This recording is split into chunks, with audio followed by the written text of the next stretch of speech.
Olá, muito bom dia! Hoje é 3 de janeiro de 2018 e nós estamos aqui em mais uma manhã junto com você no TV Mar News.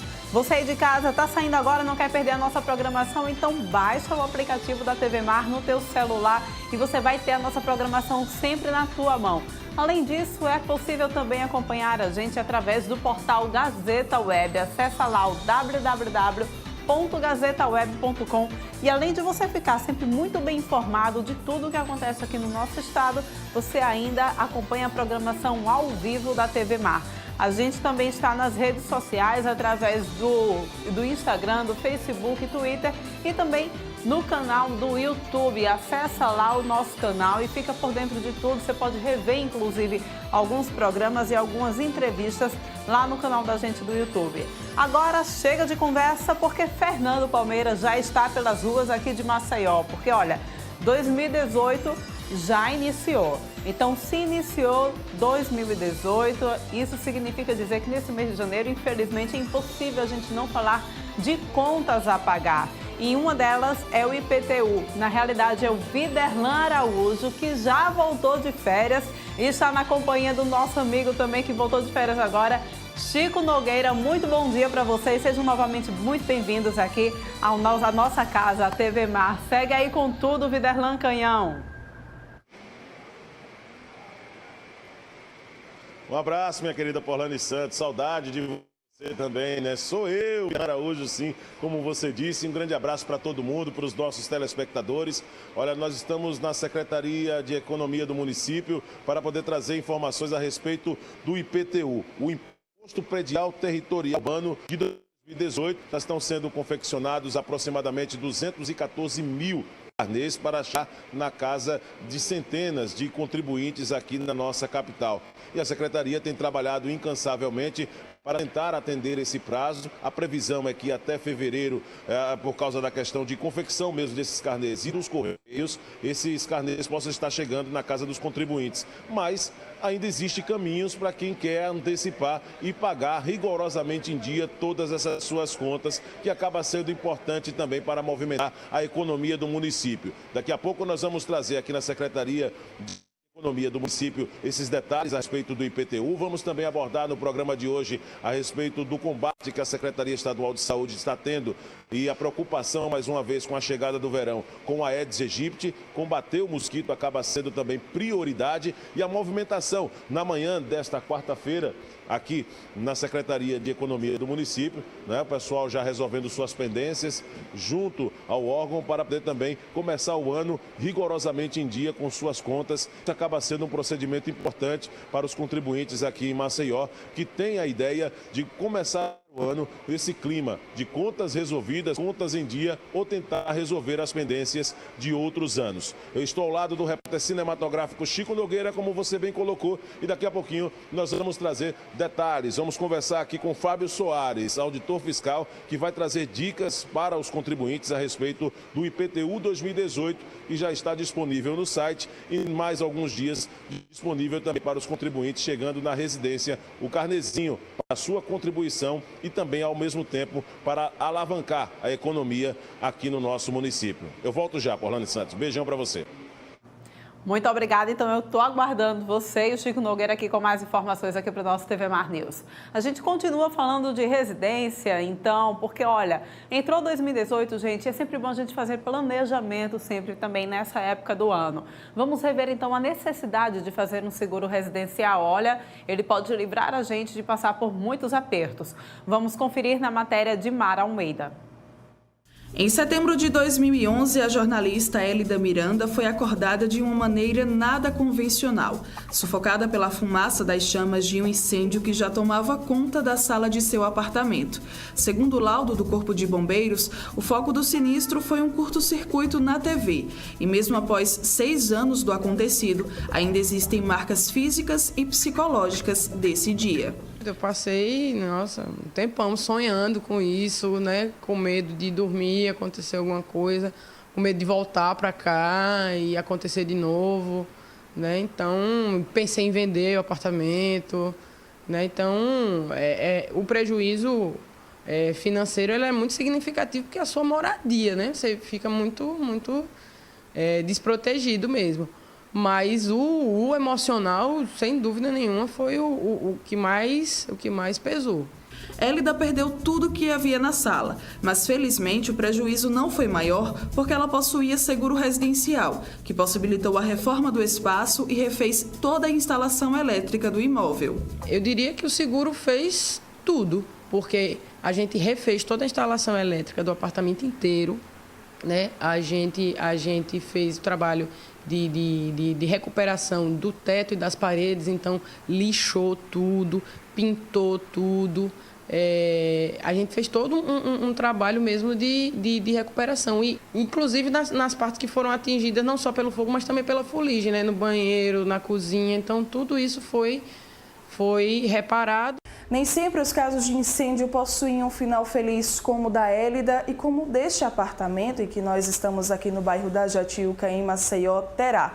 O imóvel sofreu um incêndio no dia 10 de agosto e, como vocês podem ver, o espaço ficou parcialmente destruído. O fogo começou aqui, nesse quarto, e por aqui não sobrou nada. A antiga moradora, que era inquilina, não quis dar entrevista por estar muito abalada ainda com a situação. Mas, felizmente, o condomínio possuía seguro obrigatório, que vai cobrir os danos estruturais e também dar uma assistência à antiga moradora. As informações da inquilina, né, que morava aqui no edifício, aqui nessa unidade, ela disse que o filho estava dormindo, né, quando aconteceu, né, o incêndio. Me parece que um ventilador estava em cima de uma cadeira, né, de couro, de escritório, e essa cadeira, parece que houve um curto-circuito no fio, né, do ventilador e rapidamente pegou fogo na cadeira. O adolescente estava na cama, né, e acordou já com a cadeira em chamas e não conseguiu, né, sair do quarto, né, gritou para chamar a mãe que estava no outro quarto e assim a porta estava fechada, né, e a mãe felizmente conseguiu acordar e quando tentou abrir a porta não conseguia abrir a porta porque o fogo, eu acho que dilata, né, o material, a madeira.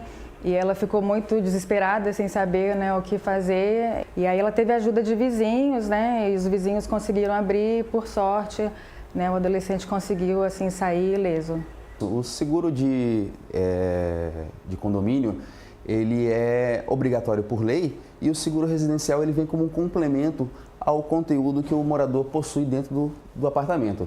Então, o que foi danificado aqui pelo fogo, a estrutura do apartamento vai ser recuperado pelo seguro do condomínio e o condomínio também tem uma cobertura, tem uma garantia que prevê também os danos ao conteúdo. Então, até determinada quantia que é contratada inicialmente na proposta, né, o morador recebe assim que tem um incêndio.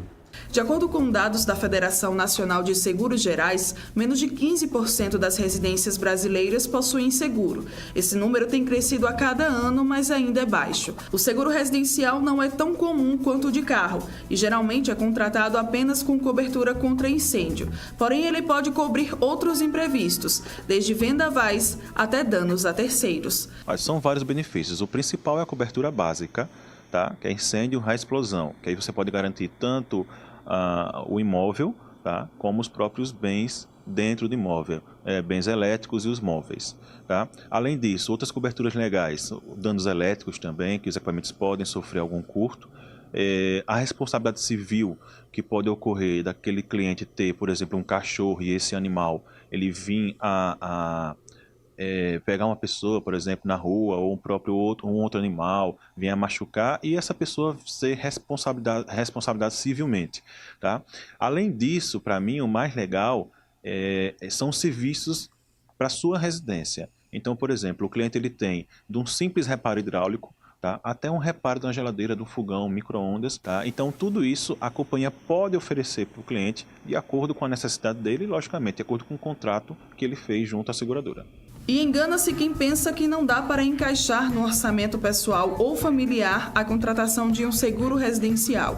Esse consultor financeiro ressalta a importância de ter esse item. Analisa a tua situação financeira. Hoje no mercado existem vários sites que você pode simular um valor de seguro para a tua realidade, tá certo? E dentro dessa situação você analisa os prós e contras e vê se é viável ou não você fazer esse investimento. Hoje, principalmente para quem mora em casa, que não tem tanta segurança, que não é em condomínio fechado, a gente tem que pensar em todas as variáveis e talvez o seguro seja um bom caminho para que a gente não seja pego de calça curta.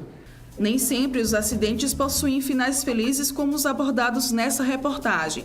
Por isso é sempre bom levar em consideração o velho ditado: prevenir é melhor que remediar. Ter o seguro é muito importante, porque a gente acaba adotando um costume de que os problemas só acontecem com os outros. A gente nunca acha que vai acontecer com a gente, né? Então, o seguro ele é realmente prevenção. O seguro ele é para, naquele momento que você mais precisa, ter como acionar aquele mecanismo que vai lhe proteger, né? Então, o valor que você paga ele é infinitamente inferior ao benefício que você tem, porque você tem aquele socorro de emergência e você vai receber um valor que jamais você conseguiria dar resposta imediata para aquele problema tão grave e tão urgente. Eu recomendo que todo mundo faça isso, porque principalmente a residência é a coisa mais importante, né? É onde a gente organiza toda a nossa vida.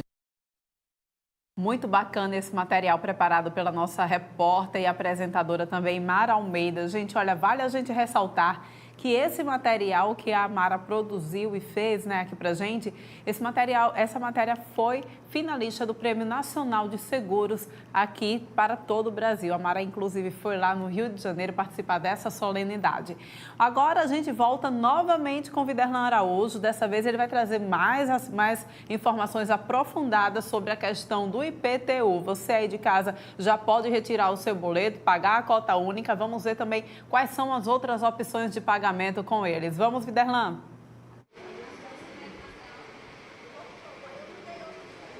Muito bem, Porlane, como prometido, nós já estamos aqui na Secretaria de Economia do município para conversar com o Fábio Soares, auditor fiscal, a respeito dessa questão do IPTU. IPTU 2018 já sendo confeccionado e pelo menos 214 mil para os contribuintes aqui em Maceió. Bom dia, Fábio. Bom dia, Viderlan. É exatamente isso. Está sendo confeccionado aproximadamente 214 mil carnês, né? Mas para aqueles contribuintes que gostam de pagar o seu IPTU já no mês de janeiro, já está disponível na página da Prefeitura de Maceió, né, para ser impresso por lá, né, que é www.maceió.gov.br, na guia emissão de guias, onde o contribuinte que quiser antecipar agora em janeiro o pagamento, né, já pode fazê-lo imprimindo a guia por lá. Ô Fábio, teve reajuste a respeito, em relação a 2017, reajuste de quantos por cento? Foi maior, foi menor em relação ao ano passado?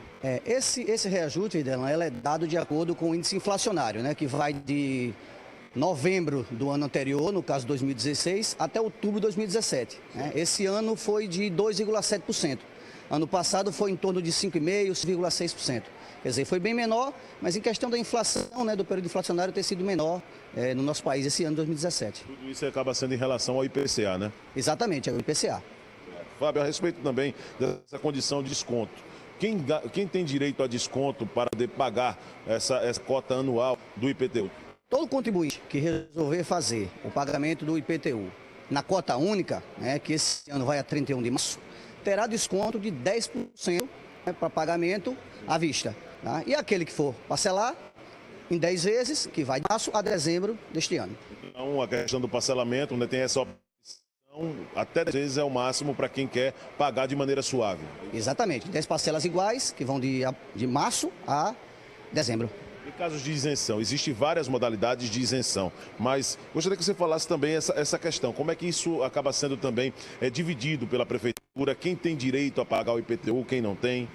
Olha só, a questão da isenção é o seguinte, existem 4 modalidades de isenção atualmente. Né? A primeira é para os imóveis até 120 metros quadrados, que possuem padrão construtivo ou popular ou baixo.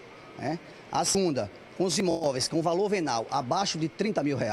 A terceira, que seriam os imóveis de combatentes da Segunda Guerra Mundial, e consequentemente as viúvas. E a quarta seria os imóveis financiados par.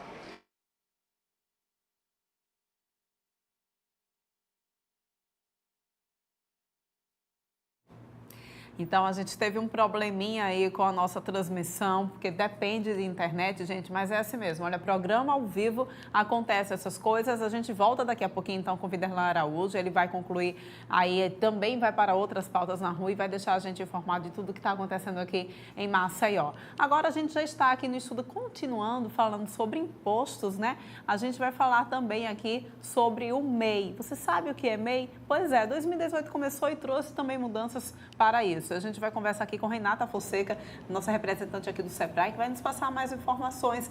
Primeiro, para a gente iniciar, muita gente ainda não sabe o que é o MEI, que benefícios ele pode trazer para o microempreendedor. Você podia explicar para a gente? Bom dia, Renata. Bom dia, é um prazer estar aqui falando dessas inovações que a Lei Complementar 155 trouxe para a vida do microempreendedor individual.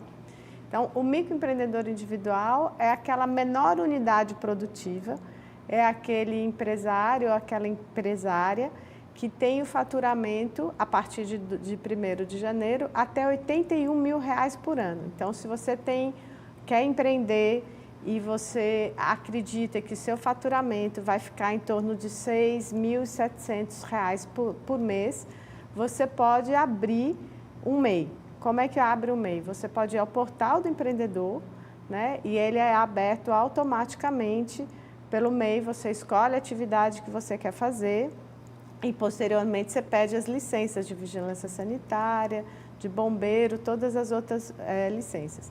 Então, o MEI, a grande vantagem é que o pequeno empreendedor mesmo, ele pode ter um CNPJ e, com isso, ele pode ter todas as vantagens de estar formalizados. Então, acesso às licitações públicas, acesso a empréstimos bancários diferenciados, isso do ponto de vista do negócio. E para ele, enquanto empresário, ele tem garantido assistência social. Ou seja, se for uma empresária e ela tiver um filho, ela pode contar com auxílio maternidade se ela tiver em dia com pagamento. Se sofrer um acidente, ela pode contar com auxílio acidente também, ou seja, ela não interrompe a receita dela, né? Mas ela pode parar de trabalhar ou o empresário pode parar de trabalhar e usufruir dessa assistência social. Então, a gente tem, e além dele contribuir, esse pagamento mensal que ele faz, contribui para a aposentadoria dele. Então, tem um lado todo social de proteger esse empresário que começa pequenininho e tem também de proteger a empresa que ainda é uma empresa nascente, é uma empresa que precisa de apoio do poder público para se desenvolver. E quais foram as mudanças, né, que passaram a vigorar a partir de agora, 1º de janeiro? Então, até o ano passado, até 31 de dezembro, o enquadramento do MEI era R$60 mil ano. Então, já passou para 81, ou seja, o maior número de empresas ela pode crescer hoje. Antigamente, a gente tinha um problema que o MEI ficava com medo de crescer e mudar o sistema de tributação. Então, essa legislação ela deu um fôlego para aquele MEI que estava conseguindo crescer, ganhar um pouquinho mais para poder mudar para uma microempresa ou uma pequena empresa, dependendo do faturamento dele. A outra coisa é que essa legislação garantiu também a dupla visita da fiscalização. Existiu uma dúvida se a dupla visita era para todo tipo de fiscalização ou não. Então, essa lei deixa claro que a dupla visita é sim, né? Inclusive o PROCON deve seguir a dupla visita, ou seja, o MEI não deve ser multado na primeira visita do fiscal. O fiscal vai lá, orienta para que sejam feitas correções no negócio, na atividade que ele está desenvolvendo e marca de 30 a 60 dias para voltar à empresa para ver se aquelas correções, orientações foram implementadas. Caso não tenha sido, aí sim é aberto um processo administrativo de multa para esse MEI. Mas o fiscal não pode multar assim que chegar no local da empresa, do MEI. Ele deve sempre primeiro orientar para depois, então, ter uma ação punitiva em relação a essa empresa. Então, ficou mais claro também com a Lei Complementar 155 a possibilidade do MEI participar das licitações. Alguns entendimentos antes dos juristas ficavam na dúvida se o MEI poderia ou não participar das licitações. E hoje isso foi confirmado. Várias prefeituras, inclusive, já vinham trabalhando nessa linha, contratando pequenos serviços de chaveiro, carimbo, pintor, manutenção de microempreendedores dos seus municípios. Isso é uma vantagem para a prefeitura, porque fortalece o tecido empresarial daquele município e faz com que o dinheiro também circule dentro daquela municipalidade, né? Hoje os estudos mostram que cada real investido numa compra de empresa local gera mais R$3 naquele município ou naquela localidade. Então, a prefeitura comprar do pequeno local tem uma força de induzir o desenvolvimento muito grande, porque esse dinheiro não só fica lá, como ele ainda gera mais 3 vezes o dinheiro pela circulação interna desse recurso no próprio município. E o MEI pode sim e deve ser contratado pelas prefeituras. Muito bacana. Além dessa questão do faturamento, para ser enquadrado como MEI, há também um limite, um limite máximo de pessoas que possam trabalhar? Então, o MEI só pode ter um empregado, né, no máximo, já que ele é uma empresa pequena, ele não pode ter mais de um empregado. E esse empregado deve ser registrado como todos os outros empregados. Ele apenas tem um diferencial no recolhimento do FGTS desse empregado, que é menor do que as demais empresas. A gente percebe que por conta infelizmente, esse momento difícil que a gente está vivenciando na nossa economia, né? Muitas pessoas estão perdendo o emprego e aí o número de empreendedores aumenta ainda mais. Isso. Aí fica uma dúvida, quem está recebendo o seguro-desemprego pode abrir um MEI e continuar recebendo o seguro? Como é que funciona? Então, essa foi uma outra novidade que fica mais claro na Lei 155. Quem tem seguro-desemprego está aí recebendo e resolve empreender, ele só perde o seguro-desemprego se for comprovado que o faturamento dele é maior do que o seguro-desemprego. Aí ele perde, né? Mas se ele está muito no começo do negócio e ainda não conseguiu faturar o suficiente, ele pode manter as duas atividades. Vale lembrar também que a obrigação do MEI, além de pagar o valor mensal, é prestar a declaração anual, que ele apenas declara que ele continua existindo e quais foram as compras e aquisições que ele fizeram. E a gente agora está de 2 de janeiro até 31 de maio, é o prazo para que essa declaração seja feita. E essa declaração é a base para ele continuar, vamos dizer assim, em dia com a Receita Federal e existindo no mundo jurídico. Se ele não fizer essa declaração, ele começa a ter vários problemas. Além de todas essas vantagens, Renata, acho que também é importante a gente ressaltar todo o apoio que o SEBRAE, inclusive, dá para quem é microempreendedor, para quem é empreendedor também individual. Vocês dão todo esse suporte de consultoria mesmo para que o empreendedor individual possa crescer. Isso. Hoje o SEBRAE trabalha em parceria com 102 municípios, estimulando que sejam abertas as salas do empreendedor. As salas do empreendedor é um órgão dos municípios aberto especificamente para receber os empreendedores individuais. Então, o SEBRAE hoje faz muita parceria. Hoje a gente tem 85 salas do empreendedor funcionando em todo o estado de Alagoas. Em Maceió são 4 salas do empreendedor, em Arapiraca são 2. A ideia é que o empreendedor individual procure a sala do empreendedor e a sala do empreendedor, então, faça esses agendamentos também. A gente leva consultoria para a sala do empreendedor dos municípios e a vantagem da sala do empreendedor é que o empresário se desloca menos. Ele tem procurar a sala do empreendedor mais perto dela, ele não precisa necessariamente ir ao escritório do SEBRAE. Então, no interior, por exemplo, a gente tem um escritório na Regional Delmiro, mas se ele estiver em Água Branca, tem sala do empreendedor lá. Ele pode procurar a sala do empreendedor lá e receber praticamente o mesmo atendimento que ele receberia em Delmiro. Então, ele não precisa se deslocar até Delmiro. Então, é importante que ele procure a sua prefeitura, saiba onde tem essas salas do empreendedor e ele procura o que for mais perto, ou o escritório do Sebrae ou a sala do empreendedor.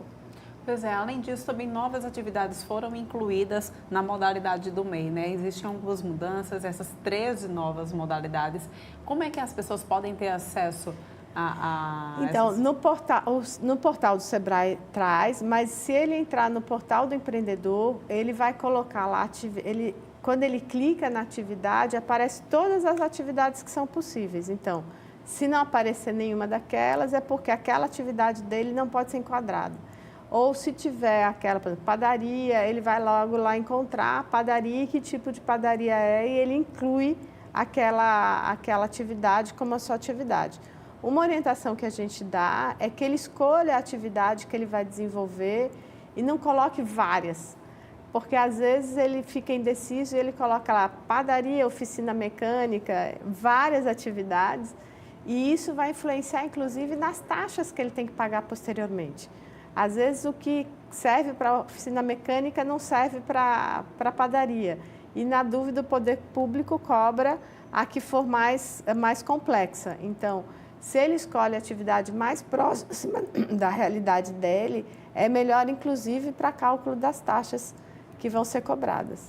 Também houveram algumas mudanças para quem tem salão de beleza, não é isso? Exatamente. É bom, então, olha, muita gente, inclusive, a gente encontra muito salão de beleza, é bom ficar atento, então, a essas mudanças.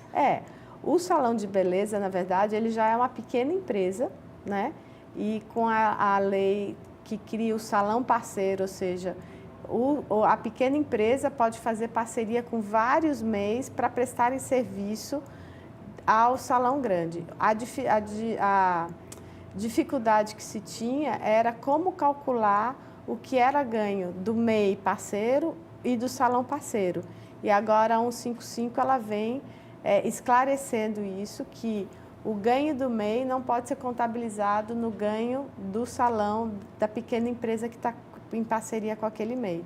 Então, na verdade, o salão parceiro é assim, você tem um salão pequeno que contrata vários MEIs. Ou então você tem um MEI que sozinho funciona com um único empregado como cabeleireiro também. Entendi. E esse certificado digital agora, o que é? Esse certificado digital é uma tendência de toda a esfera federal, que as pequenas empresas vão começar a tirar, eles vão ter que fazer a inscrição pelo portal também, que dá uma segurança de que o MEI, para ele prestar as informações que ele precisa agora, ele vai poder fazer através desse certificado digital. É a assinatura eletrônica dele para todos os documentos. O e-social é um benefício também, mas que ele vai precisar se estruturar para usar esse benefício. Ele vai poder pagar todas as guias de INSS, FGTS num único documento, mas ele precisa ter um mínimo de organização para poder fazer isso também. Pois é, gente, a gente agradece a sua participação aqui no TV Mar News. Olha, para você de casa, é um microempreendedor, um empreendedor individual, ouve essas mudanças, entra no site do Sebrae, vai estar tudo muito bem explicadinho lá para você ficar por dentro de tudo, não é isso? Exatamente. E não esqueçam de fazer a declaração anual, que o prazo começou agora dia 2 de janeiro e vai até 31 de maio, que é uma das principais obrigações do MEI para que ele consiga ficar quitado com a Receita Federal. Isso mesmo, fica ligado no prazo então para não perder. Olha, gente, agora a gente continua falando sobre empreendedorismo também, porque tem uma iniciativa bem bacana que foi, inclusive, desenvolvida pela Universidade Federal de Alagoas, que visa acabar com uma praga muito conhecida aqui nos nossos coqueirais, é a broca do olho do coqueiro. A gente vai acompanhar numa reportagem. A gente aprende desde cedo que o cheiro tem o poder de atração ou retração. Na natureza, os odores, chamados feromônios, são utilizados como forma de comunicação química, responsáveis por elementos essenciais na sobrevivência das espécies, como a reprodução e a alimentação. Percebendo a importância dos feromônios, pesquisadores da Universidade Federal de Alagoas viram nesta genialidade da natureza uma oportunidade de controlar pragas nas plantações. O professor doutor em Química Antônio Eusébio foi um dos pioneiros no Brasil a sintetizar o feromônio e utilizá-lo para este fim. O feromônio é uma molécula que é produzida pelo próprio inseto e que nós obtemos esse material do inseto e depois passamos a sintetizá-la para usar no controle do inseto. Não é? Então essa molécula tem uma ação de atração ou repelência do inseto. A descoberta científica veio para revolucionar a cultura do coco no país. Foi estudando este inseto aqui, o Rhynchophorus palmarum, conhecido como a broca do olho do coqueiro, que pesquisadores conseguiram sintetizar o feromônio de atração da espécie. Essa é a praga mais letal para o cultivo do fruto e de outras palmeiras, já tendo causado muito prejuízo aos produtores brasileiros. Essa praga é a praga mais importante dos coqueirais, também dos dendezais e de outras arecáceas. Então, é uma praga que ataca indistintamente essas palmeiras e transporta com ele, leva com ele geralmente um nematóide que causa uma doença que é letal à planta. Então, a planta infectada, ela vai ser destruída. A doença causada pela praga do olho do coqueiro é conhecida por anel vermelho, que leva este nome por apresentar uma faixa circular avermelhada no tronco, perceptível apenas com o corte horizontal da planta. Externamente, as folhas murcham ganhando coloração amarelo-ouro e o coqueiro passa a não florescer, tornando-se uma ameaça para toda a plantação.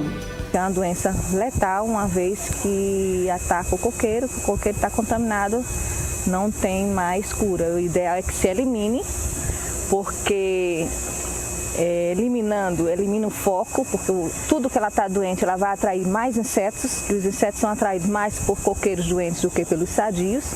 Então é ideal que se elimine essa planta para evitar o foco. As pesquisas, iniciadas há mais de 15 anos, foram feitas de forma integrada entre os cursos de Química e Agronomia da UFAL. Para se chegar a este resultado, foi necessária a realização de intensos estudos sobre o comportamento do inseto, quando se alimentam, quanto tempo vivem e como se reproduzem. Tudo para entender cientificamente como é feita a comunicação química entre eles. Cada um tem a sua função. O pessoal da química tem a função da identificação, a síntese, né? E com relação à agronomia, a gente tem a função de levar ao campo as melhorias, as técnicas, melhorando também a eficiência da armadilha, porque não adianta ter o feromônio em uma armadilha que não consiga aprisionar, digamos assim, o inseto. O ideal é que tenha um funil, tá? Coloca aqui o feromônio, a cápsula de feromônio, certo? E é o ideal que tenha cana-de-açúcar, pedaço de cana-de-açúcar ou abacaxi. Estudos já mostram que tanto enterrado ao solo, como a 2 metros do estipe, do tronco, ela é eficiente por causa do voo do inseto. Então ele não perde tempo, ele voa ao perceber a pluma de feromônio, que são os odores liberados pelo feromônio, ele já vai direto na armadilha. Então ele entra, não tem como sair. Não tem como sair. E quem não abre mão desta descoberta é o produtor de coco Henrique Goulart.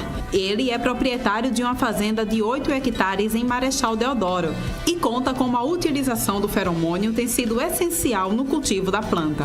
Desde que nós adquirimos a fazenda, nós estamos utilizando do produto. Tem muitas pessoas que deixaram até de fazer a plantação, desenvolvimos casos em várias regiões do estado, no qual eles desistiram da plantação devido à alta perda da mortandade das plantas devido ao severo ataque do inseto. As plantas infectadas pela praga entram em estado de fermentação e putrefação, exalando odores que acabam atraindo os insetos vetores. Por isso, o método de controle mais eficaz é a redução da população através de iscas atrativas. Aqui nesta fazenda, por exemplo, de 13 anos do cultivo do coco, apenas 5 plantas foram perdidas para o anel vermelho. um dado que comprova a eficácia do feromônio e que se torna ainda mais importante na economia da cultura. As plantas convencionais, você demora 6 meses até que ele começar novamente. Coqueiro não, são de 3 a 5 anos até que ele venha a dar novos frutos. São de 3 a 5 anos de um investimento alto. E este resultado positivo, depois de anos de estudos dos professores e estudantes envolvidos na pesquisa, pode ser resumido em apenas uma palavra: satisfação. É que desta forma, cada um pôde contribuir para o desenvolvimento da ciência e assim fazer com que a universidade cumpra com seu tripé existencial: o ensino, a pesquisa e a extensão. Hoje nós temos a condição total, nós podemos fazer a criação do inseto, nós podemos isolar o material, nós podemos fazer a identificação totalmente aqui dentro desse laboratório. Então isso é uma vitória muito grande, né? Porque a gente tem uma tecnologia, tem um conhecimento e esse conhecimento tem que ser revertido a proveito da sociedade.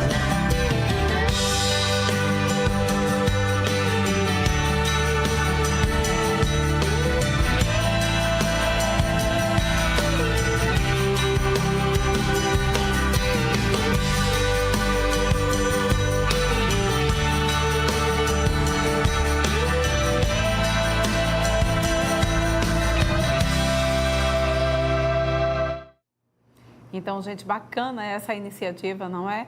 É interessante a gente ver como que a ciência realmente tem contribuído e ajudado para o desenvolvimento do nosso país. Agora, a gente já está aqui sentadinhos porque a gente vai falar sobre direitos humanos. Como é que anda a questão dos direitos humanos no Brasil? É que nós estamos aqui na companhia do deputado federal Paulão, ele que é presidente da Comissão de Direitos Humanos da Câmara Federal. Muito bom dia, tudo bom? Bom dia.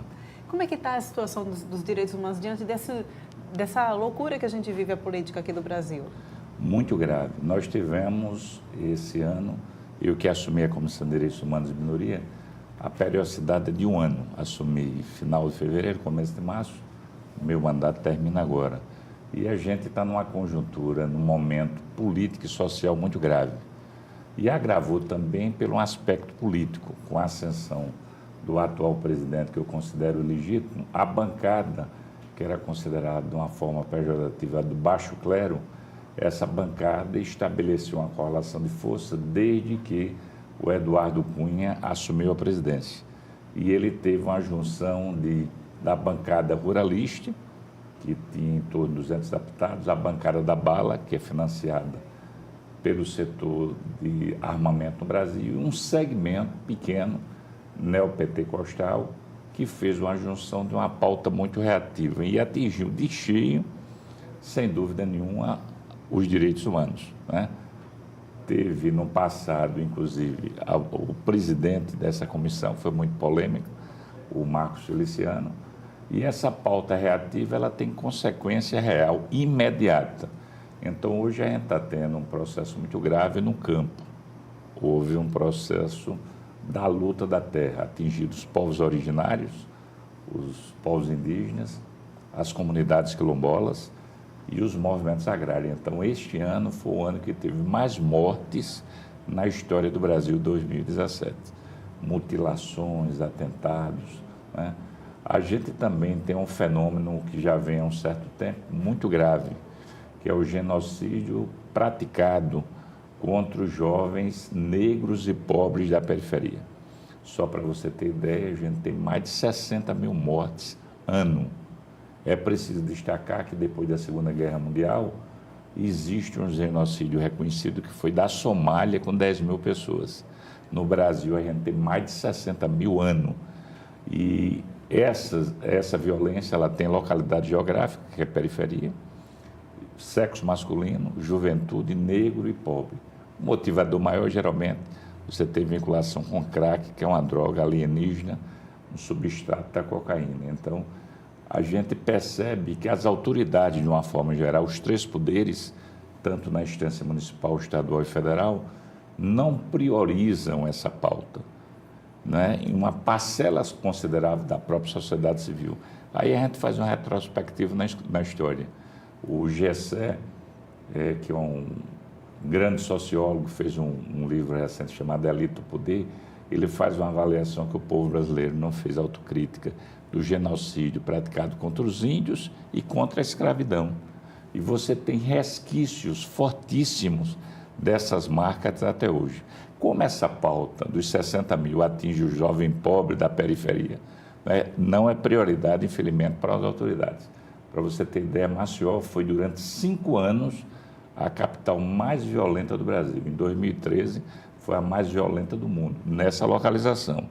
Em compensação, do Cais do Porto ao Hotel Jatiuca, você tem um índice de desenvolvimento humano, IDH, idêntico à Dinamarca, ou seja, o melhor do Brasil. Mas uma contradição. Então, a marca da violência do Brasil, fazendo uma análise sociológica, antropológica simplista, mais aprofundada por alguns estudiosos, é a desigualdade social, não é a pobreza. Há uma diferença de pobreza e desigualdade. Aqui você tem uma concentração de renda na mão de poucos e você tem uma má distribuição. Isso é um processo histórico. Inclusive, nós nunca tivemos como pauta prioritária a reforma tributária, que teria condições de fazer uma modificação concreta nisso, porque a base dos nossos tributos é a partir do consumo, do que você compra. Então, quem paga imposto no Brasil? O pobre, a classe trabalhadora e a classe média. A elite não paga tributo no Brasil. Então, isso ajuda a contribuir de uma forma a destacar dessa desigualdade. Além disso, este governo federal, ele fez um desmonte, falava com você até antes da entrevista, de várias secretarias que tinham status de ministério, né? Secretaria das Mulheres, da Igualdade Social, da Juventude, né? Houve um corte orçamentário profundo na questão agrária do INCRA, da FUNAI para os povos indígenas. Então, se você faz um levantamento do orçamento do governo federal, ele desmontou todas as políticas sociais e culminou com a emenda 95, que é essa nociva tão fortemente igual à reforma da Previdência, que não foi votada ainda, que foi a emenda 95. O que é que ela traduz? Ela congela durante 20 anos o orçamento das políticas sociais no Brasil, principalmente as 3 principais, educação, saúde e assistência social. E isso é matéria, inclusive, de questionamento no Supremo. Como é que você vai assumir a presidência o ano no futuro e você tem um orçamento congelado menor? Há outra questão também que eles alegam para fazer a reforma trabalhista, que retirou direitos desde a década de 40, quando Getúlio Vargas assumiu, e cria a Justiça do Trabalho, o Ministério Público do Trabalho, e cria uma concepção através da CLT, Consolidação da Lei do Trabalho. Tudo isso foi desmontado para atender o mercado financeiro. E ele ainda quer pautar a reforma da Previdência para o ano que vem. E o argumento é que tem que eliminar o inchaço da máquina pública e economizar. Como é que ele disse que quer economizar? E dar uma isenção de tributos para 2 empresas multinacionais do petróleo, a Shell e a Chevron, de R$1 trilhão. Eu vou repetir, R$1 trilhão. É uma cifra que ninguém nem discute esse número. Então, na hora que você vai dar isenção, você tem menos tributos. Se tem menos tributo, o orçamento diminui e não pode ser aplicado em políticas públicas. Então, na realidade, a nossa avaliação que o golpe foi uma articulação internacional do sistema financeiro, com um grande poder midiático das grandes empresas de comunicação, principalmente a Globo, né? E os grandes meios de concentração, que é concentrado na mão de 6 famílias, com parte do Poder Judiciário, parte do Ministério Público, parte da Polícia Federal, que a população começa a compreender que foi um processo seletivo e dirigido. Mesmo assim, o Lula, em cada pesquisa, ele sobe e está em primeiro lugar. Pois é, agora, Paulão, quando a gente fala de direitos humanos, a gente percebe que para que os direitos humanos de fato funcionem, depende de um leque de funcionalidade também de outras esferas. A gente depende do funcionamento da saúde em sua plenitude, da educação em sua plenitude, a cultura, o lazer, o esporte, tudo isso tem que funcionar. É por isso que, de repente, é tão difícil a gente fazer valer, realmente funcionar os direitos humanos aqui no nosso país? Sim, inclusive não só no país, mas no mundo. Os direitos humanos, na realidade, desde os primórdios dos seres humanos, ele existe. Na realidade, ele começa a ter um grau mais definido a partir do momento que você vai criando um processo organizativo no Estado, né? Grécia, Roma, e vai evoluindo e tal. Mas ele tem uma cara mais definida depois da Segunda Guerra Mundial, quando as nações perceberam que o ápice, né, da ignorância, da intolerância é uma guerra, principalmente de caráter mundial. E eles criaram agências multilaterais, exemplo da ONU.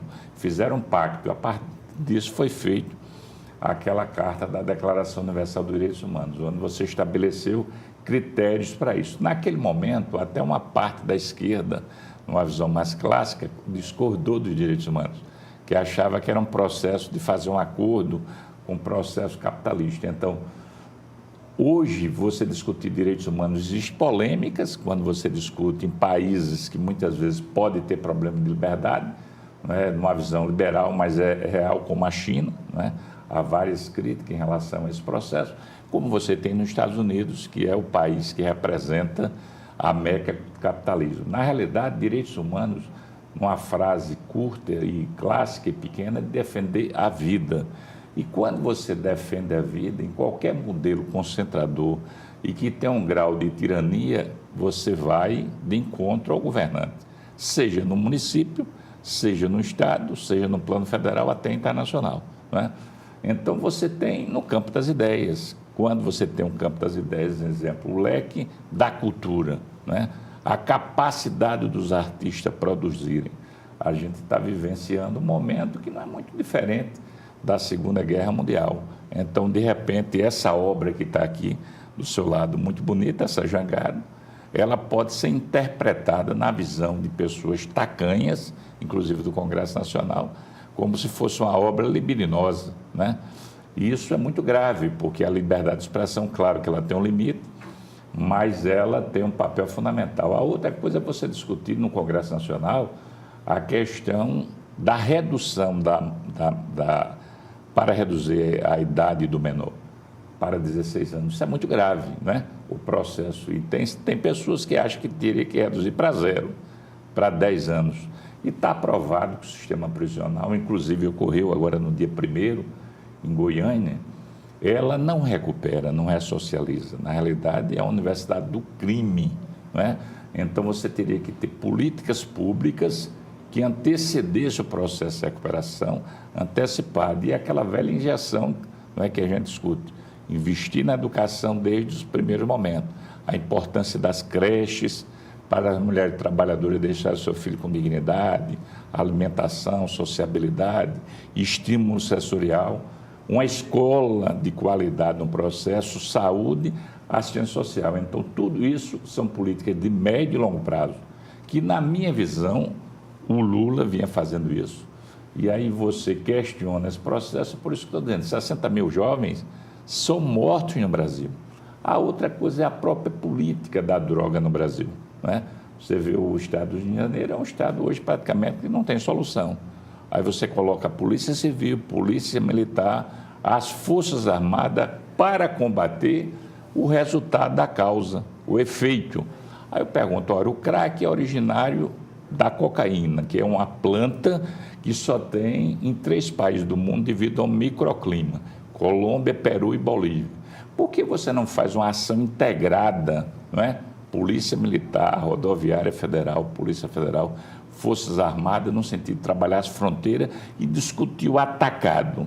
Então, alguns especialistas, tanto a academia na área de segurança, avalia que essa política do Rio de Janeiro é uma política de se jogar gelo. No Brasil, na realidade, o problema da segurança não é um problema de gestão nem de finanças. Se você acompanhar ao longo dos anos, todo ano o orçamento da segurança aumenta. O problema é de integração. O GGI que existe, que é o Grupo de Gestão Integrada, ele não tem praticidade porque as vaidades são maiores do que o resultado. Então, a Polícia Militar não consegue ter ação com sinergia com a Polícia Civil, que, por sua vez, que não tem Polícia Federal, que não tem com a Polícia Rodoviária, que não tem com as Forças Armadas. E isso a população fica a mercê. A população ela quer segurança. Qual é a cor da farda, se tem farda ou não, isso é uma questão menor. Então, a gente está atravessando um momento muito crítico. E há um processo também midiático de verificar que foi criada uma frase, né, que direitos humanos é defender bandido. Inclusive, você tem vários programas de TV que estimulam isso. Na realidade, não é isso. De direitos humanos é defender a vida. Porque se a gente pega o sistema prisional, verifica quem está no sistema prisional, na sua grande maioria, são pessoas pobres que muitas vezes não têm nem condições de pagar a sua defesa. É verdade. E como é que você enxerga os direitos humanos para os próximos anos aqui no país? Veja bem, é necessário o envolvimento da sociedade. A gente está atravessando um momento de muita intolerância, de muito ódio, né? E você, como uma jovem jornalista inteligente, antenada, você teve uma sua colega que fazia a previsão do tempo na Globo, né? Ela foi discriminada porque ela é negra, né? Pessoas que têm uma orientação sexual, inclusive a gente está indo daqui a pouco até ocorreu um assassinato de um jovem, né, travesti em Alagoas, degolado de uma forma assim, tirana, devido à sua orientação. Você tem uma polêmica no campo das ideias, né, muito forte, né, e agressões verbais, enfim. Então, a gente está vivendo um momento que não é novo. É por isso que eu sempre falo do Gessé, que foi o presidente do IPEA, quando ele faz uma crítica ao pessoal da USP, principalmente ao pai de Chico Buarque, o Sérgio Buarque de Holanda, quando fez o Homem Cordial, naquela conjuntura, e foi criado depois um mote até num programa chamado Praça da Alegria, de uma americana chamada Kate Lira, o brasileiro é tão bonzinho. O brasileiro não é bonzinho. Como é que o brasileiro é bonzinho e o país está na estatística como um dos mais violentos contra as mulheres? Como é que o brasileiro é bonzinho onde você tem um nível de estupro altíssimo? Como é que o brasileiro é bonzinho que mata mais de 60 mil pessoas por ano? Né? Então, a gente tem que desmistificar isso, né? Então, existe uma parcela da sociedade que tem um nível de intolerância com raiz patrimonialista que, inclusive, não superaram nem a escravidão. Quando você vê um prédio que tem um elevador social de serviço para discriminar, quando é empregada doméstica, claro que a farda não define, mas até uns 2, 3 anos atrás não tinha direito à carteira assinada, à moradia, e ainda a patroa fica com aquele chavão, não, essa empregada criou meus filhos como se fosse a mãe. Aí quando ela chega aos 60 anos, 70, não tem uma casa para morar, não tem a carteira assinada, não tem direito de se aposentar. O que é isso? É regime de escravidão, né? Então a gente tem valores que terão que ser aprofundados, não são valores de curto prazo. Eu acredito que esse processo avance através da educação que nós temos que avançar. Agora, a gente tem que avançar não o que pensa essa bancada conservadora, quando agora quer implantar a escola sem partido.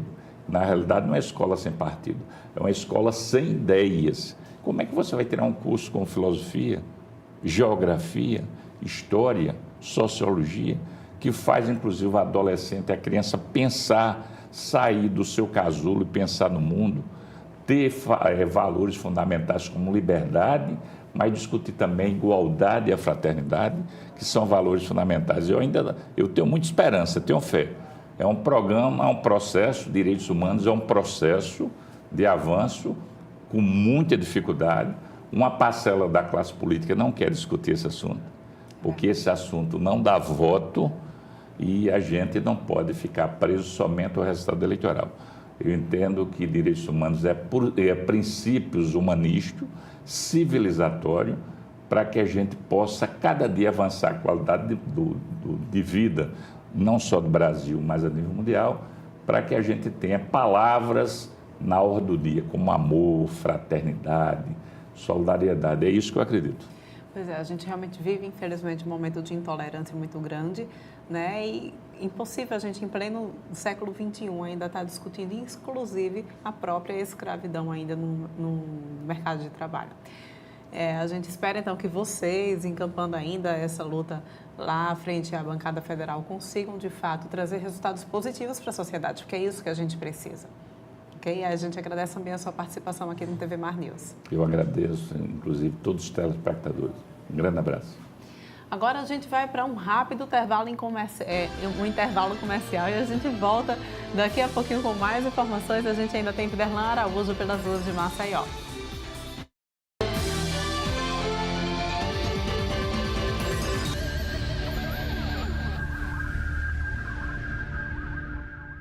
Você sabia que qualquer pessoa pode ter o vírus HIV, que é o que causa a AIDS? A única maneira que a gente tem de saber se temos ou não é fazendo o teste. O teste é rápido, seguro, sigiloso e ele está disponível no serviço de saúde. Cuide bem de você e de todos que você ama. Faça o teste de HIV/AIDS. Apoio Organização Arnon de Melo. A vida app é brincar na chuva, mas também é ser atendido com agilidade. Ter uma vida app é jantar com quem você ama, mas também é contar com a maior rede pediátrica do Norte e Nordeste. Ter uma vida app é ganhar vários likes e também usar tecnologia de ponta para diagnósticos precisos. Ter uma vida app é ser feliz e cuidar do sorriso. Para ter uma vida app, faça a App Vida. A App Vida faz bem para você.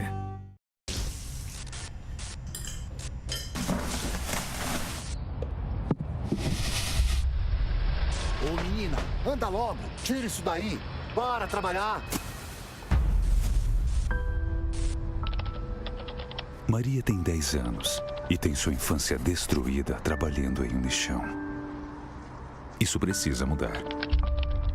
Trabalho infantil. Você não vê, mas existe. Diz que você quer de novo, Salvador. E eu corro pra você, todo mundo pra você. Tudo vai levar você e eu, você e eu, você e eu. Pouco tempo pra entender e não dá mais pra viver. Tanto tempo sem você e eu, você e eu. Tá todo mundo ligado.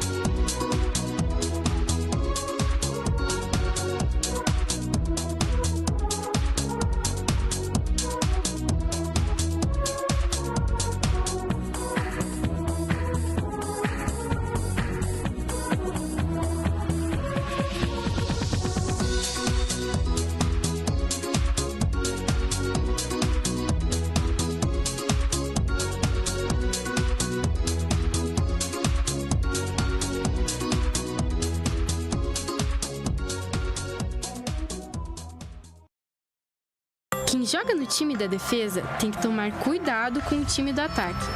Um pessoal que tenta descobrir informações sobre as crianças para machucá-las. Se alguém, pela internet ou pessoalmente, tentar descobrir onde você mora ou estuda, ou quais são seus horários, não conte. Não dê informações estranhas. Se um desconhecido quiser saber algo de você na internet, converse com alguém em quem confia. Ou ligue 100. Lá tem gente que pode ajudar. Defenda-se. A terra está preparada em Matriz de Camaragibe.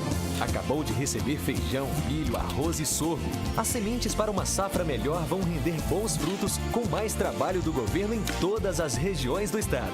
Além das sementes, o governo de Alagoas entrega máquinas, melhora o abastecimento de água, distribui kits de irrigação e oferta crédito aos criadores de animais. É com o trabalho que a mudança chega também no campo e na vida de cada vez mais alagoanos. Governo de Alagoas.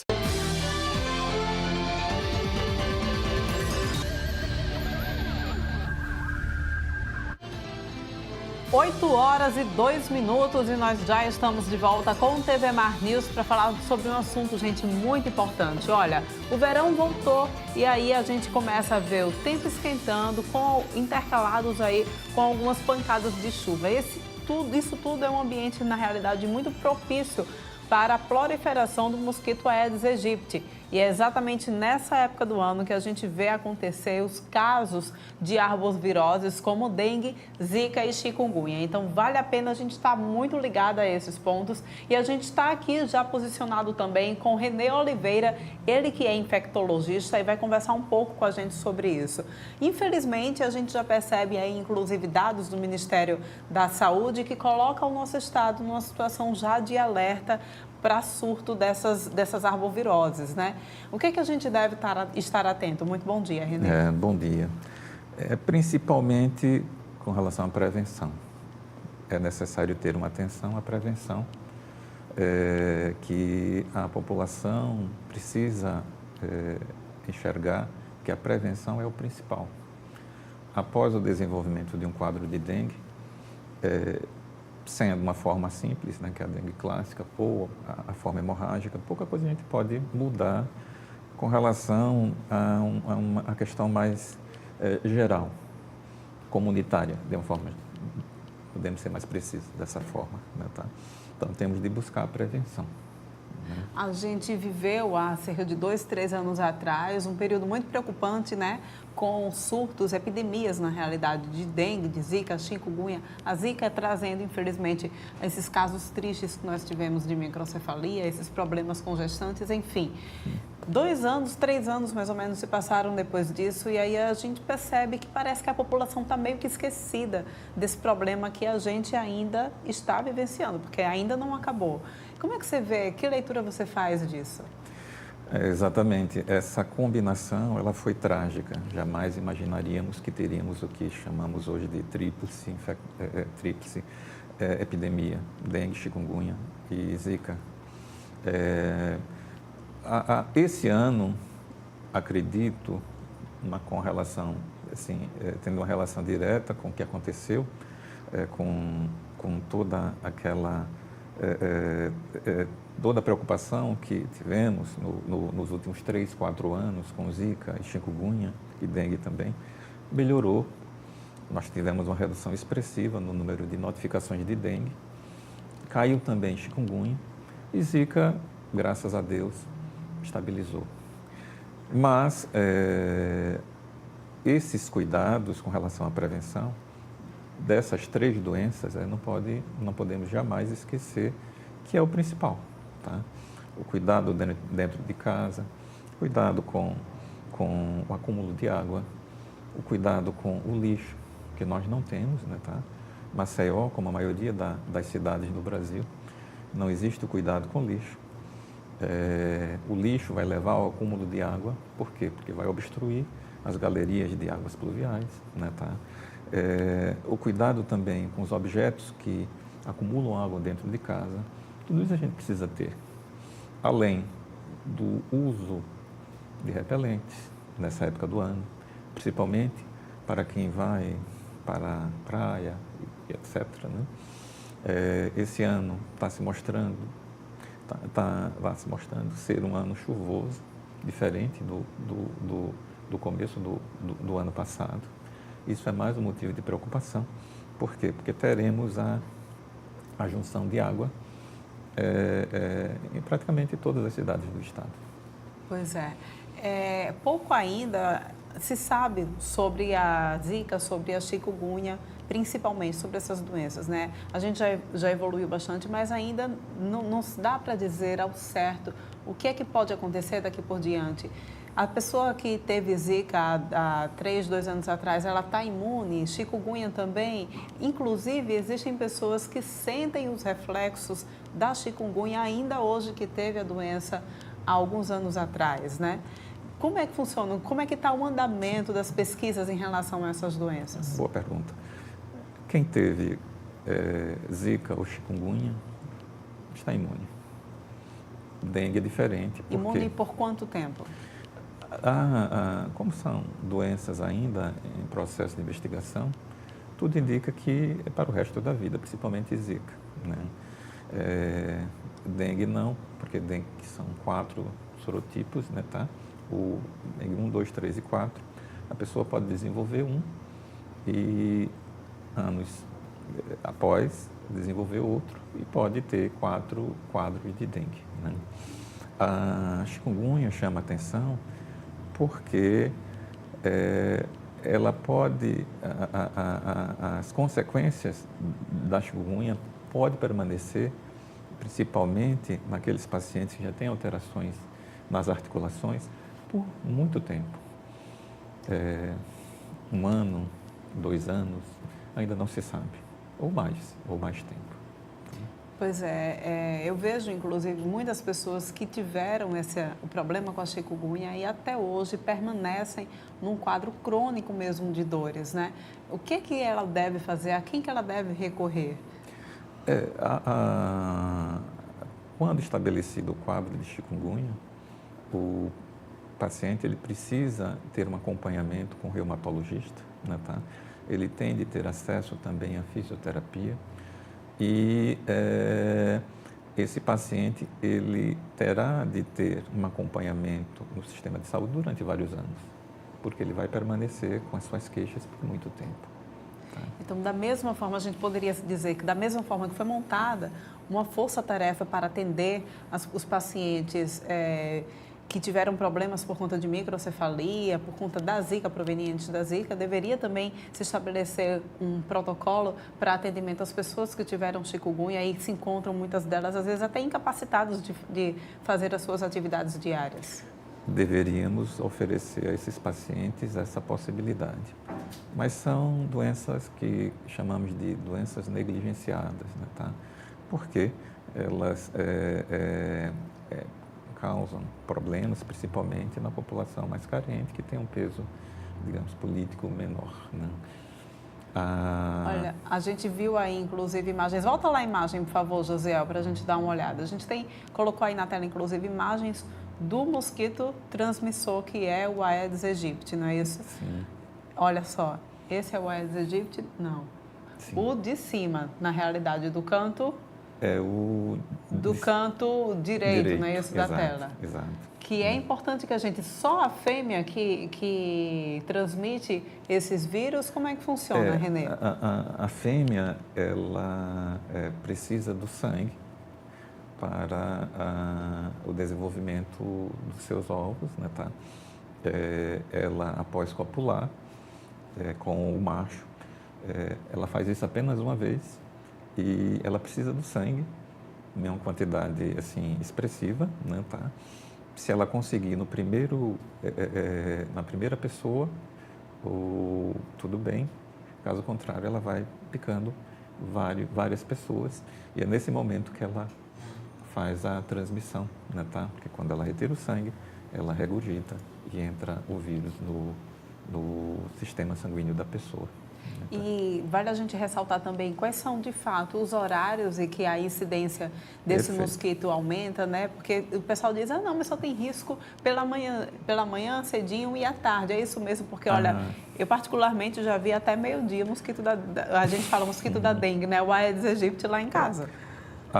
O mosquito, ele mudou nos últimos, desde a primeira grande epidemia no segundo ciclo, né, tá? Porque o Brasil conseguiu eliminar o mosquito na década de 50, 60 e 70. Ele retornou com força total na década de 80 no Rio.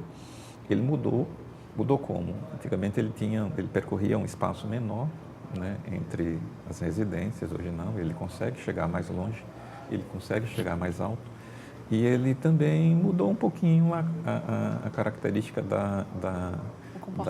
o seu comportamento durante o dia. Mas a preocupação maior ainda é pela manhã e no final da tarde. Que é quando tem mais incidência. Que eles saem, elas, né, tá? Porque são elas que picam, são as fêmeas, em busca do sangue das pessoas. E nessas horas que deve-se ter um cuidado maior com repelentes. Pois é, gente. Fora o repelente também, é importante ainda a gente utilizar aquele remédio que as avós da gente, né? Mosquiteiro também, é uma forma tão simples. Mosquiteiro é importantíssimo. Não é isso? Telar portas e janelas, isso. E calças compridas. E também o cuidado de eliminar as larvas e os mosquitos dentro de casa. Sem dúvida alguma. Agora, Renê, eu queria que você pudesse explicar para a gente qual é a diferença entre a dengue, a zika e a chikungunya. Tem como fazer essa explicação? Tem. Tá. São quadros assim que, como dengue pode assumir vários formatos. Desde a pessoa assintomática, você pode ter um quadro frustro e não identificar dengue e ter tido, né, tá? Aí, anos depois, você faz uma sorologia para dengue e mostra que você teve dengue no passado, mas você não consegue identificar. Até quadros mais graves, tá? Dengue, você tem febre alta, você tem dor no corpo. Febre alta a gente considera a partir de 38 graus. 38, 39. Uhum. Dor em todo o corpo, dor nas articulações, dor na barriga, pequenos sangramentos, gengivas, nariz, né, tá? Aumento do fígado. Isso não é obrigatório ter tudo. Você pode ter um sintoma, outro, uma junção, né? E quando a gente percebe que a dengue está começando a ficar num estágio mais sério? Perfeito. Após o terceiro, quarto dia, tem de ter muito cuidado, que é exatamente quando a febre, na primeira fase, desaparece. E aí o paciente ele pode começar a ter uma dor abdominal muito intensa, é um sinal de gravidade. Esse paciente pode ficar com sudorese, esse paciente pode ter uma astenia extrema, esse paciente ele pode caminhar para choque, pressão baixa, né? Sangramentos importantes, né? Nessa situação, tem de procurar imediatamente o serviço de saúde específico, porque quanto mais rápido começar o tratamento, maior é a chance da recuperação. E quais são as características principais da zika e da chikungunya? Chikungunya, o paciente, o principal problema é articular, né, tá? Ele pode ter febre? Pode, uma febre pequena, pode ter. Mas as articulações, diferente do quadro de dengue, a dor nas articulações é muito mais forte, né, tá? O paciente pode ter o exantema, que dengue tem, que é as manchas no corpo, pode, mas é mais difícil, né, tá? Com relação à zika, a febre não é tão importante, mas o exantema é. E o paciente pode ter dor nas articulações das mãos e dos pés, né? É basicamente essa a diferenciação que precisamos fazer. Mas, na maioria das vezes, é mais fácil você separar essas três patologias com sorologias, com exames, né? Pois é, e aí a gente ficou alerta, principalmente para o pessoal que, de repente, acha que está tendo dengue, olha bem como ele explicou aqui. Se você passar de 3 a 4 dias, a febre baixar, você começar a sentir dores abdominais fortes, além de sangramentos, procura imediatamente um serviço de uma unidade de saúde, porque pode ser que o quadro da dengue esteja agravando aí e possa, de repente, evoluir, então, para uma dengue hemorrágica. A gente agradece muito aqui, Renê, a sua participação no TV Mar News e a gente está sempre de portas abertas para recebê-lo. Eu que agradeço. Tá, obrigado. Gente, agora a gente vai acompanhar uma matéria bem bacana, uma iniciativa lá em Marechal Deodoro para fomentar a leitura dos jovens. Uma caixinha de leitura que foi desenvolvida lá naquela região. A gente vai acompanhar. A rotina para os jovens aqui na Rua da Matriz, em Marechal Deodoro, mudou. Agora, por lá, já se tornou comum ver cenas como esta. O estudante Paulo Roberto todos os dias faz o mesmo trajeto. Há uma semana ele vai até a porta do vizinho da frente, senta-se e lê. Você sempre costuma ficar aqui sentado? Sim. Por quê? Por causa desse livro aqui. E antes, quando eu não tinha, eu ficava aqui na sombra. E agora já uniu o útil ao agradável. Aproveita a sombra e aproveita para ler um pouco. Tudo isso eu fico aqui lendo de manhã e à tarde vou para o colégio. E seus amigos também gostaram dessa ideia? Gostaram. O incentivo à leitura nesta rua começou após a iniciativa do oficial de justiça Ovídio Galvão. Ele instalou na porta de casa a caixinha da leitura, onde qualquer pessoa pode pegar um livro para ler. Nós bolamos essa caixinha aqui, aí adaptou-se muito bem a nossa porta. Eu já tinha um acervo de livros aqui. Aí expliquei agora a minha ação e alguns familiares, alguns amigos também forneceram livros, revistas, gibis. O vídeo conta que teve a ideia após ver várias ações parecidas em reportagens de TV. E como tudo que é bom se copia, ele resolveu trazer para a comunidade em que vive a iniciativa. Certa feita eu estava com a minha esposa assistindo um programa televisivo onde pessoas de diversas comunidades, com atitudes, umas ações, boas ações, né, inseridas a comunidades nos bons hábitos.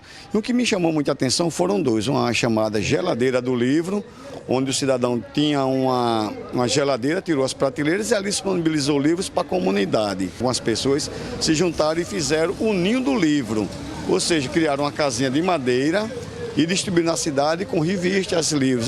Se interessar pelo lugar não é difícil, é que a casa de Ovídio fica do lado da sombra e com uma vista realmente privilegiada, motivo que fez com que as pessoas sempre se reunissem à sua porta. Só que agora elas têm mais um motivo.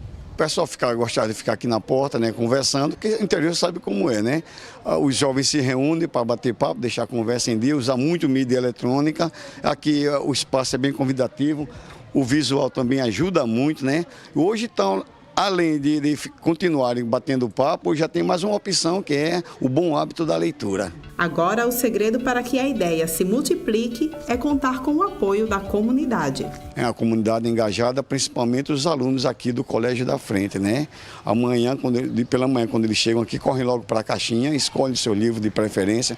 Muitos já leram, já devolveram, repassaram livros, já passou essa informação adiante, ou seja, e quem passa aqui também pela rua, se tem curiosidade, quando nós estamos em casa, nós informamos o que é, mas a gente já sabe que muitos pegam aqui, leem e levam, né? Todo dia de segunda, nós estamos com a caixinha aqui na porta.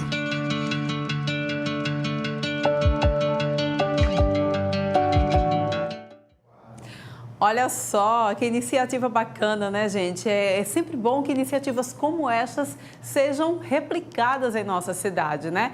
A ideia, então, é essa. Você que está em casa, tenha uma ideia, coloque em prática, leva para a tua rua, com certeza toda a comunidade vai gostar. Agora a gente tem uma dupla preocupante aí espalhada pela rua da cidade, inclusive algum ponto aqui da orla.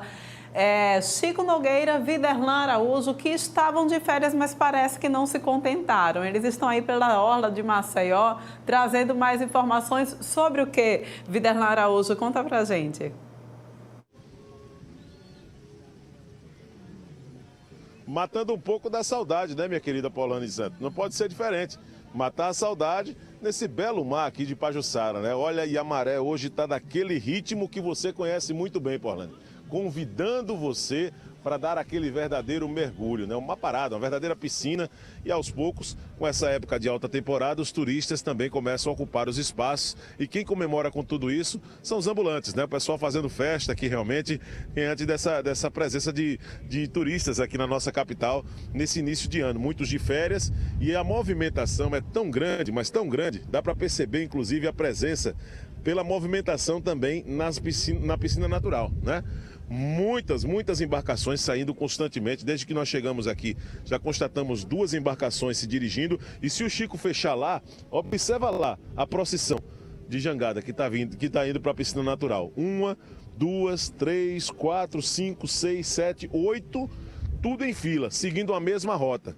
Observa só, esse é um detalhe curioso que nós estamos aqui mostrando com o Chico Nogueira, mas o que dá a entender da presença dos turistas e da movimentação também, né, econômica nesse início de ano aqui no nosso litoral, né? Maceió realmente tem um local privilegiado, tem muitas praias e belas praias mesmo, e com a maré como se encontra hoje aí, até eu fico com vontade de voltar ao meu período de férias para dar aquele verdadeiro mergulho com essas imagens que o Chico Nogueira está mostrando. Pelo menos aqui da areia, onde nós estamos, a movimentação é tranquila, mas do lado de lá, do lado da piscina natural, dá para perceber que o fluxo de pessoas é um fluxo intenso e embarcações não param de se dirigir para a piscina natural diante dessa maré baixa na manhã desta quarta-feira, dia 3 de janeiro de 2018. O processo é lindo, belo e convidativo, minha querida Paulane Santos. Eu gostaria muito, né? Apesar de estar feliz de voltar ao trabalho, ao lado do Chico Nogueira, mas gostaria, vendo um cenário como esse, de estar novamente de férias para poder comemorar e desfrutar um pouquinho mais das nossas belezas. Ao lado, claro, do Chico Nogueira, ao seu lado, ao lado do Lino, ao lado de todos da TV Mar Canal 25, emissora da organização Arnon de Mello, eu vou me despedindo, deixando mais imagens belíssimas para você ficar com um pouco mais de água na boca aí do estúdio. E amanhã nós estaremos de volta de outro ponto da capital alagoana, trazendo trazendo mais detalhes na programação do TV Mar News. Até amanhã.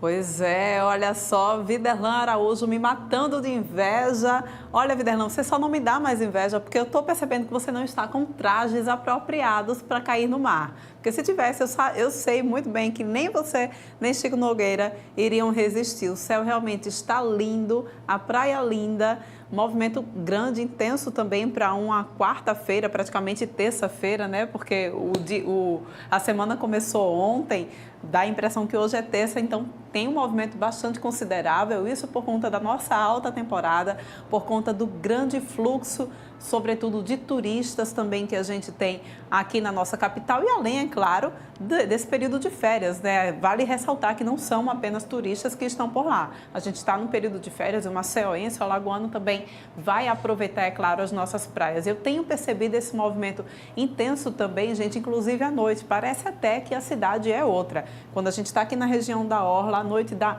meia-noite e 1h da manhã e o movimento ainda na Orla está intenso, como se fosse 8 horas da noite. Pois é, a gente agora vai para os pitacos do futebol e esporte com Alexandre Lino, que já está chegando aqui no nosso estúdio. Alexandre, tudo bom? Deu vontade de estar lá? Deu! Olha, eu fico tranquila porque semana que vem quem vai estar entrando de férias sou eu, Mauro Vedequim retorna e eu, tô saindo para mandar foto para vocês da praia quando estiver lá, só para fazer raiva. Chico e Viderlan voltando a trabalhar mais em ritmo de férias. Exatamente. Né? Aproveitaram, pegaram uma prainha, já vão chegar aqui já no bronze, para manter o bronze. É isso mesmo. Orlânio, muito bom dia. Bom dia para quem nos acompanha aqui na TV Mar também. Janeiro, tradicionalmente, os boleiros já sabem. Início de construção de elenco, início dos primeiros treinamentos e copinha. A gente fala em janeiro, tem que falar em copinha. 2 clubes alagoanos participam, iniciam hoje a sua jornada por aquela que é a maior competição júniores do Brasil. Copa São Paulo de Júniores, tradicionalmente, carinhosamente chamada de Copinha. Tanto o Santa Cruz, que hoje enfrenta o Ituano, quanto o 7 de setembro, que duela com o Flamengo de São Paulo. Os 2 clubes alagoanos jogam nesta quarta-feira na Copinha, Copa São Paulo de Júniores. A gente está na torcida para que os nossos jovens, os nossos alagoanos, façam bonito na Copa São Paulo de Júniores. Bem verdade, o Ituano é um adversário de peso e muita força. Uma vitória, um empate, nesse caso, já está de bom tamanho.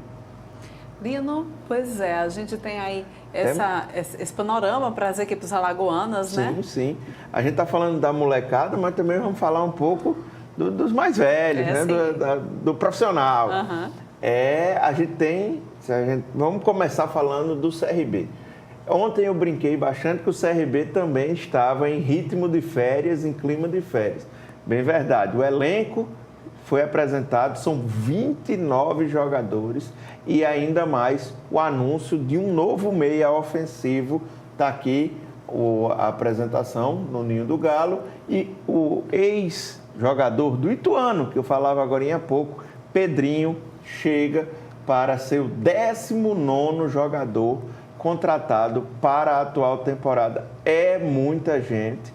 Bem verdade, eu já tinha falado aqui, nesse início de janeiro, quando começar o alagoano, vai dar uma depurada esse elenco. Alguns jogadores que vêm de fora não se adaptam, mesmo com as belas praias maravilhosas, as belas praias alagoanas. Alguns deles não se adaptam, não gostam do nosso clima e aí pedem para voltar para os seus estados ou clubes de origem. E aí a gente tem um elenco mais enxuto, outros jogadores vão chegar e quem começar melhor o alagoano vai formatando a equipe. Falando em alagoano, alerta azul. Não vou dizer alerta vermelho lá no CSA, não. Alerta azul, porque no final de ano nós tivemos um rachão do CSA com o Sindicato dos Atletas Profissionais. Esse rachão, o saldo dele não foi legal para o CSA, mesmo com a vitória. Mas ligou o alerta azul. Alerta azul por quê? Veja na tela. Está aí, baixas do CSA. O Echeverria e o Kivel sofreram lesões durante o jogo. Bom, o que mais chama a atenção é a baixa, a lesão do Echeverria.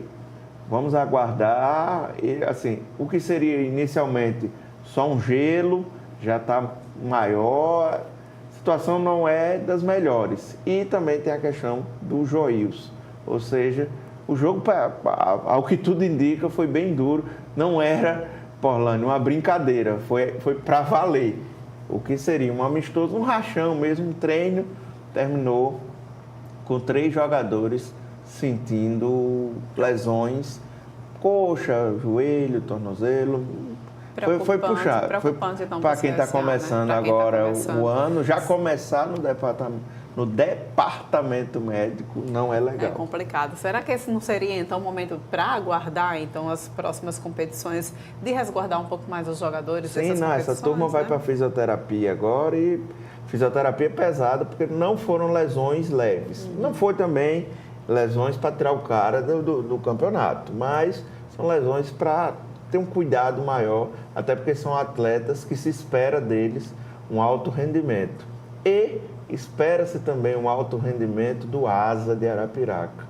A Asa que vive um momento, mais uma vez, muito turbulento, preocupante e, olha aí a notícia, o presidente Nelson Filho confirma, tudo indica que hoje, numa reunião com diretores do Asa, o técnico deve deixar o cargo. Ele tinha mandato até o final do ano, mas as coisas em Arapiraca, a gente estava na torcida para que o Asa voltasse a ser o Asa gigante. Porém, as notícias que chegam de Arapiraca não são boas, muitas brigas internas, muitas brigas entre dirigentes, divisões de interesses no clube arapiraquense. Hoje eu vim de preto e branco, mas torcida para que o Asa saia da crise. O ano passado foi um dos piores anos, dos últimos anos da história do Asa. Asa que terminou o ano rebaixado na Série C, vai jogar a triste, temida e longínqua Série D, e aí já começa o ano praticamente sem seu principal dirigente, que está entregando o cargo. Ou seja, as coisas não são boas, não temos notícias muito boas em Arapiraca. Pois é, infelizmente. Lino, a gente está com um horário apertadinho já, mas você tem alguma informação para passar para a gente a respeito a nível nacional ou vai guardar para o Canal do Esporte? O Canal Esportes hoje já volta com o Viderlan. Pois é, Viderlan era Mas eu vou passar um bizu para o Viderlan, tem coisa nacional muito interessante. Temos aí notícias sobre Neymar, notícias sobre o Rueda, técnico do Flamengo, algumas coisas. O Viderlan traz 11h30 no Canal Esportes, pode ter certeza. Pois é. Volto para a produção. A gente vai sentir saudade de você no Canal Esportes também. Estou aqui nos bastidores.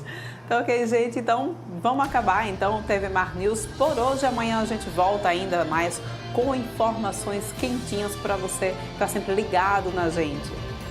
Ok, então, Porlândia, um beijo para você que nos acompanha. E vamos lá? Vamos lá? Sobe a letrinha.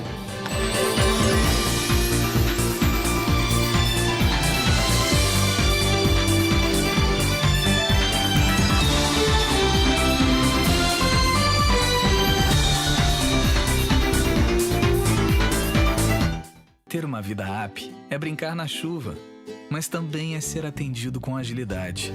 Ter uma vida app é jantar com quem você ama, mas também é contar com a maior rede pediátrica do Norte e Nordeste. Ter uma vida app é ganhar vários likes e também usar tecnologia de ponta para diagnósticos precisos. Ter uma vida app é ser feliz e cuidar do sorriso. Para ter uma vida app, faça a App Vida. A App Vida faz bem para você.